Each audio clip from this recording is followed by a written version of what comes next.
मसीह यस्सु के बाबकर जलाली और प्रोफेसर नाम में आपकी सलामती हो। आप देख रहे हैं Bible question answer YouTube channel. अब तक हमने पैदाइश की किताब की पहली 5 आयत में से 3 सवालात के जवाब दे दिए हैं। आज 6ठी आयत से लेकर 8वीं आयत तक जो अक्सर सवाल पूछा जाता है उस पर गौर व फिक्र करेंगे। 6ठी आयत से मैं पढ़ना चाहूँगा। और खुदा ने कहा कि पानियों के दरमियान फ़िज़ा हो ताकि पानी पानी से जुदा हो जाए। 7वीं, और खुदा ने फ़िज़ा को बनाया और फ़िज़ा के नीचे के पानी को फ़िज़ा के ऊपर के पानी से जुदा किया और ऐसा ही हुआ। 8वीं आयत, और खुदा ने फ़िज़ा को आसमान कहा और शाम हुई और सुबह हुई सो दूसरा दिन हुआ। तो खुदा ने दूसरे दिन में फ़िज़ा को बनाया पानियों के दरमियान और फ़िज़ा के नीचे के पानी को फ़िज़ा के ऊपर के पानी से जुदा किया और फ़िज़ा को आसमान कहा। अब सवाल ये पैदा होता है कि आसमान के ऊपर वाला पानी कहाँ पे मौजूद है, क्योंकि आसमान में चाँद सूरज सितारे हैं और चाँद सूरज सितारों से ऊपर आसमान के ऊपर कहाँ पे वो पानी मौजूद है। आज हम ये खुदा के कलाम में से जानेंगे। खुदा के कलाम में से जानने से पहले आपसे एक रिक्वेस्ट करूंगा कि आप चैनल को ज़रूर सब्सक्राइब कर लें ताकि मेरी हर नई आने वाली वीडियो का नोटिफिकेशन आप तक पहुंच सके। जी, तो अब हम अपने सवाल के जवाब की तरफ बढ़ते हैं। तो सबसे पहले मैं चाहूँगा कि फ़िज़ा को एक्सप्लेन कर लिया जाए, क्योंकि फ़िज़ा के मतलब बहुत सारे सवाल उठते हैं कि फ़िज़ा क्या चीज़ है और पानी जो है वो किस लेवल पे मौजूद है। क्योंकि खुदा ने कहा कि फ़िज़ा पानियों के दरमियान फ़िज़ा हो और पानी को पानी से जुदा किया और फ़िज़ा के ऊपर के पानी को फ़िज़ा के नीचे के पानी से जुदा किया और फ़िज़ा को आसमान कहा। तो अब आसमान के ऊपर का पानी कहाँ पे है? अगर हम फ़िज़ा की बात करें तो मैं फ़िज़ा को एक्सप्लेन करता हूँ। तो फ़िज़ा का साइंसी जो नाम हमारे पास मौजूद है उसको हम एटमॉस्फेयर कहते हैं। तो ज़मीन के गिर्द जो गैसों का गिलाफ है उसको एटमॉस्फेयर कहते हैं, उसको फ़िज़ा कहते हैं। तो उस एटमॉस्फेयर के मुतालिक मैं आपको थोड़ा इंफॉर्मेशन देता चलूँ तो हमारी ज़मीन पे जो 10 से 12 किलोमीटर के फ़ासले पर 10 से 12 किलोमीटर की बुलंदी के फ़ासले पर जो स्फीयर है, जो सबसे पहली लेयर है, वो उसको हम ट्रोपोस्फियर कहते हैं। वो ट्रोपोस्फियर वो है जिसमें बादल हैं, जिसमें हवाई जहाज़ सफ़र करते हैं, उड़ते हैं और जिसमें मौसम वगैरह की तमाम तरह की तब्दीलियाँ होती हैं। ये ज़मीन से 10 से 12 किलोमीटर की बुलंदी पर वाक़या है। तो ये स्फीयर फ़िज़ा में एटमॉस्फेयर में सबसे निचले दर्जे वाली लेयर है। इससे ऊपर वाली लेयर का नाम है स्ट्रेटोस्फेयर।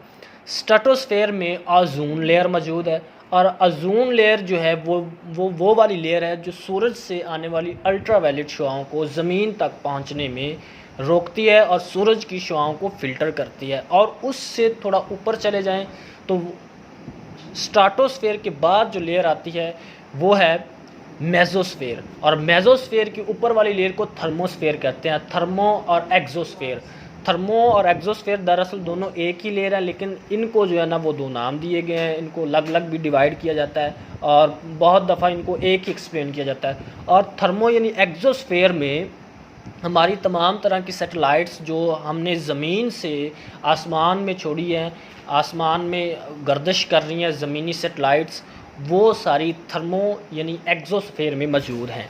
तो एक्सोस्फेयर के ऊपर जब हम जाएं तो उसको आउटर स्पेस कहते हैं। आउटर स्पेस मतलब वो कि जहाँ पे आसमान है, जहाँ पे चाँद, सितारे, सूरज और तमाम तरह की गैलेक्सीज़ मौजूद हैं। तो ये जितनी भी लेयर्स हैं ये सारी और सारी ज़मीन के गिर्द जो गिलाफ हैं ये चाँद, सूरज, सितारों के नीचे वाली लेयर है। लेकिन आयत मुक़द्दसा बयान करती है कि वो फ़िज़ा है जो आसमान जिसको कहा वो उसके ऊपर वाला पानी है, उसके ऊपर के पानी को नीचे के पानी से जुदा किया। अब हमने देखना यह है कि फ़िज़ा यानी आसमान के ऊपर वाला पानी कहाँ पे मौजूद है। तो जैसे कि देखा कि ये जो स्ट्रेटोस्फेयर है, ये जो जिसमें ओज़ोन लेयर है, ओज़ोन लेयर के नीचे वाला एंड वाला जो ज़मीन के सबसे करीब लेयर है, जो ज़मीन के पास लेयर है, जहाँ पे जहाज़ फ्लाई करते हैं, जहाँ पे तमाम तरह के मौसम तब्दील होते हैं, जहाँ पे बादल होते हैं, उस स्फीयर को हम ट्रोपोस्फेयर कहते हैं। ये ज़मीन के सबसे करीब वाली लेयर है।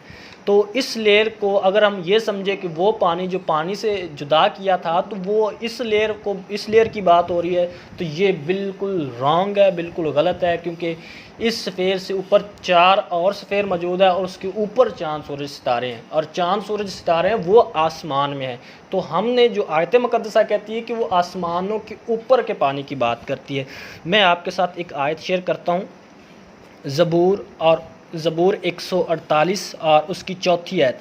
ए बुलंद तरीन आसमानों और आसमानों के ऊपर के पानी, उसकी हम्द करो। यानी कि ये आसमानों के ऊपर के पानी की बात हो रही है, ना कि ये इस लेयर की जो ज़मीन के करीब 10 से 12 किलोमीटर की बुलंदी पर है। और ये जो बादल हैं, ये आपको भी पता है, ये हम अपने तालीमी निज़ाम में पढ़ते हैं। ये तो वाटर साइकिल के ज़रिए से पानी बहाव की सूरत से बुखारात बन के ऊपर जाता है, समंदरों में से, नदी नालों में से, पौधों में से ये वेपर्स बनते हैं। सूरज की जब रोशनी पड़ती है, हीट होती है, तो उस हीट की वजह से जो पानी वेपराइज होता है वो आसमान में जाता है, बादलों में जाता है, और बादलों से फिर नीचे पानी की सूरत में, फिर बारिश की सूरत में फिर वो बरसता है। तो ये वाटर साइकिल है, तो इसको हम उससे कंपेयर नहीं कर सकते। ये वो वाला पानी नहीं है जिस पानी की बात उस आयत मुक़द्दसा में की गई कि खुदा ने पानियों के दरमियान फ़िज़ा कायम की। तो अब अगर हम बात करें आसमान की, तो आसमान में चाँद सूरज सितारे मौजूद है। तो आसमान कितने हैं? बाइबल मुक़द्दस के मुताबिक हमारे पास जो आसमान है वो है 3 आसमान। लेकिन जो आयत मैंने अभी आपसे शेयर की है, जो ज़बूर 148 और उसकी चौथी आयत, ए बुलंद तरीन आसमानों, यानी आसमान की जमा है आसमानों, तो ये आसमानों की बात हो रही है। ए बुलंद तरीन आसमानों और आसमानों के ऊपर के पानी, आसमान के ऊपर के पानी, यानी कि जो आसमान आज हमारे पास मौजूद है, इस आसमान की बात जिस पे चाँद सूरज सितारे, इसकी बात नहीं हो रही। इससे भी ऊपर आसमानों के आसमानों पर पानी है।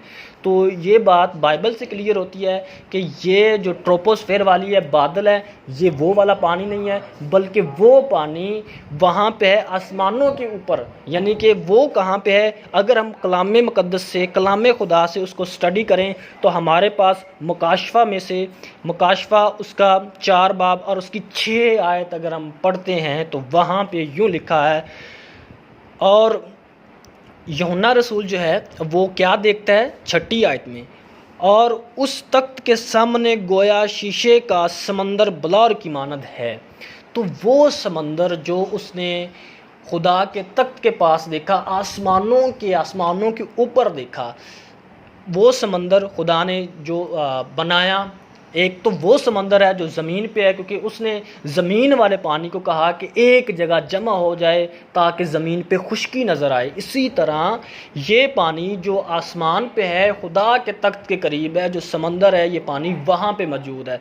तो साइंस जो है इस बात को जानने से इनकार करती है, और साइंस तो सिर्फ़ और सिर्फ अपने दुनिया से लेके अपनी दुनिया के मतलब, अपनी अर्थ के मतलब ही इंफॉर्मेशन रखती है। अपनी गैलेक्सी के मतलब, हमारी गैलेक्सी का नाम मिल्की वे गैलेक्सी है। साइंस सिर्फ यहाँ तक ही रिसाई रखती है, और साइंस कहती है कि हमारी कायनात में बहुत सी गैलेक्सीज मौजूद हैं।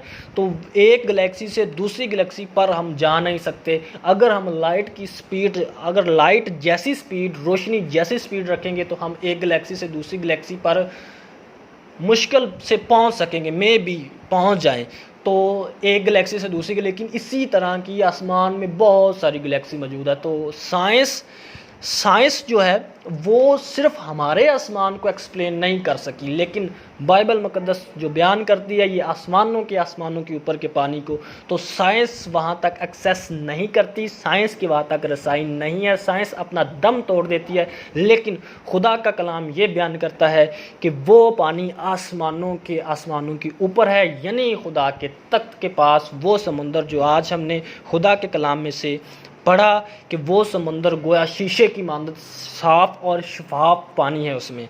तो वो समंदर और एक ज़मीन पे समंदर, ये ज़मीन पे जो समंदर है, खुदा ने पैदाइश की किताब और उसके पहले बाब उसकी 10 आयत में कहा कि खुश्की एक जगह पे पानी एक जगह पे जमा हो ताकि खुश्की नज़र आए। तो ज़मीन पे एक समुंदर है, एक समुंदर आसमान पे है।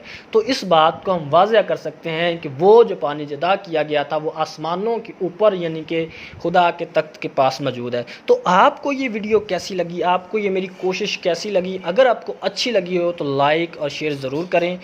Okay, wish you best of luck, God bless all of you.